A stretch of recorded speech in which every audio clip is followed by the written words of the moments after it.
कांग्रेस की तरफ से उम्मीदवारों की पहली लिस्ट जारी की गई। कांग्रेस ने अपनी पहली लिस्ट जारी की प्रेस कॉन्फ्रेंस करके, जिसमें 39 उम्मीदवारों के नाम शामिल हैं। तो पहली लिस्ट में 39 उम्मीदवारों के नाम का ऐलान किया गया है। वायनाड से राहुल गांधी भी चुनाव लड़ेंगे।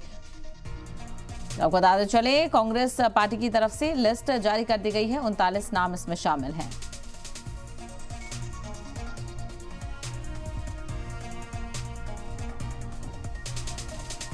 You are also a Rajya Sabha member, sir.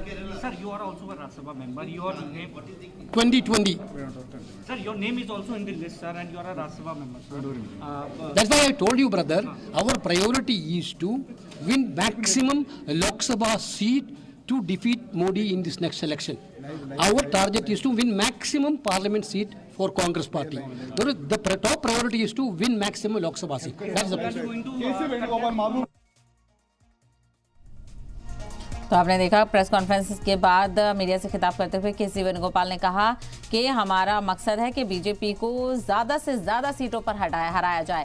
तो लंबे चौड़े मंथन के बाद अब लिस्ट जारी कर दी गई है लोकसभा चुनाव के लिए। कांग्रेस की तरफ से पहली लिस्ट जारी कर दी गई है। आपको बताते चलें, कांग्रेस ने पहली लिस्ट जारी करी। 39 उम्मीदवारों के नाम इस लिस्ट में शामिल हैं और साथ ही साथ कांग्रेस की तरफ से राहुल गांधी का नाम भी इस पहली लिस्ट में शामिल है, जहां पर वायनाड से राहुल गांधी इंतखाबी मैदान में उतरेंगे। तो कांग्रेस ने 39 उम्मीदवारों के नाम तय किए हैं और 15 उम्मीदवार जनरल कैटेगरी से हैं, तो वहीं 24 उम्मीदवार माइनॉरिटी से, ओबी, एसटी, एसटी तमाम तरह तबकों से जुड़े हुए हैं।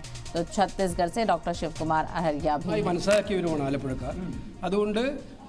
എനിക്ക് ആലപ്പുഴയിലെ ജനങ്ങളിലേക്ക് പോകാൻ ഏറ്റവും വലിയ താല്പര്യവും സന്തോഷവുമുണ്ട്. അത് തീരുമാനിക്കും. ഇവിടെ ജോലികളുണ്ട്, ഇവിടുത്തെ ജോലികളുണ്ട്, അതുകൂടെ നിർവഹിക്കേണ്ടതായിട്ടുണ്ട്. അല്ല, ഞാൻ കോൺഗ്രസ് പ്രസിഡന്റിനോട് അത്തരം കാര്യങ്ങളിൽ